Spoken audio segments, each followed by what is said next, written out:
Seorang mantri di Kecamatan Padarincang, Kabupaten Serang, Banten, menancapkan jarum suntik ke punggung kepala desa Curug Goong bernama Salamunasir. Akibat suntikan jarum mematikan itu, Salamunasir tewas.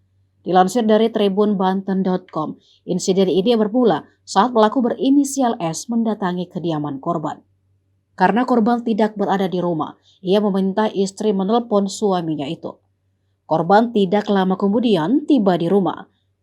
Keduanya lalu terlibat cekcok, entah karena masalah apa.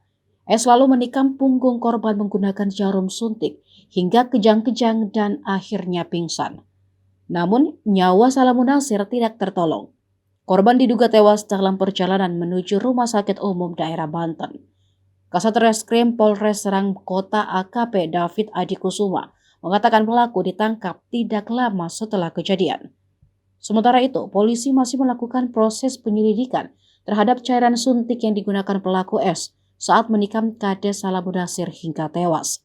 Cairan tersebut diduga racun atau sejenis cairan berbahaya lain yang ditikamkan pada tubuh korban.